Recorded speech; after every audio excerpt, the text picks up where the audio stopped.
Bu annesi vefat etti, kızı da vefat etti, bu ikisi. İşte bu da eşi kardeşim.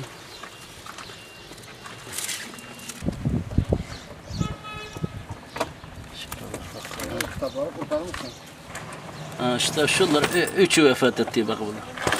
Kızı bir tane Verda, bir tane Gamze, bir de Ceylan. Üçü.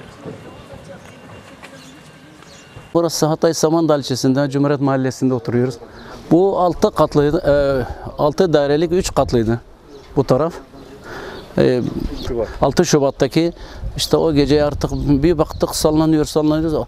Biz dışarıya kaçtık. Ben 2. katta oturuyordum buralarda. Kardeşlerim, biz 6 kardeşiz burası. Sonra aşağıya atladım, baktım Allah Allah, 1. kat yok çünkü çökmüş. Arka tarafa geldim, buralar işte kardeşimin sesi çıkıyordu, bir de yeğenim vardı. Burada bağırıyordu, aman amca bizi kurtar diye, yağmur yağıyordu. Acayip bir şekilde. Sonra sağ olsunlar tabii sabaha doğru artık akrabalar, tanıdıklar hepsi koştu. Sağ olsunlar artık kardeşimi çıkardık buradan. Bir de yeğenimi çıkardık, lisede okuyor. En büyük kızı. Sağ çıktılar Allah'a şükür. Fakat yengem işte şu kolonun yanında ayağı sıkışmıştı. Buradan işte onu tabii o vefat etmişti. Çıkardık hastaneye. Kızı da köşeden çıkardık o taraftan. O da sizlere ömür rahmetli oldu. Yengem de şeydi. Sonra bu tarafa geldik. 3 gün olduk. Koşturduk. Her yeri aradık, taradık. En son afet geldi. 3 gün sonra. Bağırıyor, ses yoksa gidiyorlar diyor. Ses yoksa biz duramayız siz yanınızda. Sonra en son sağ olsun buradaki tanıdık arkadaşlar geldi. Gönüllüler tabii, gönüllü. Kırdık bizim bütün şeyi, içeri daldılar. Tabii biraz yüksekti ya, yavaş yavaş şimdi bu indi aşağıya. Yani 1 metrelik, 1,5 metrelik şey vardı. Yükseklikte içeri daldı. Bu banyo yanında bir çamaşır makinesi var, devrilmiş. O arkasında durmuş işte yengem de 2 kızı var. 2 kızı da beraberdi. İşte artık çektik bu çamaşır makinesinin arkasında artık bu devrilmiş çamaşır makinesi tam önünde. Banyo artık bu inşaatımız şimdi buradaydı, 3 metre ileriye gitti. Yani bizim bu binamız şu ağacın yanında. Ama artık tabii bu büyük enkaz, büyük deprem 7 şiddetindeki ileri gitti. 3 metre ileri gitmiş. Fakat benim o tarafta Allah'a şükür 2 tane yeğenlerim var. Bina o tarafa gittiği zaman kendileri dışarıda kaldı. 2 tane, birisi işte 12 yaşında, birisi 14 yaşında. O taraftakiler kurtu. Baktı kendileri dışarıda kalmış.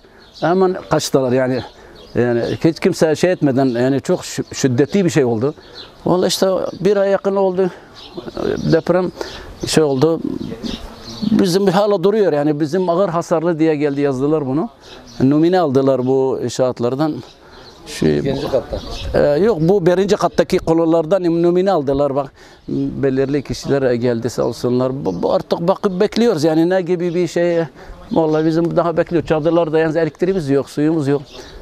Hiçbir şeyimiz yok buralarda yani, elektrik hiç yok. Bağlamıyorlar bize, yasakmış diye.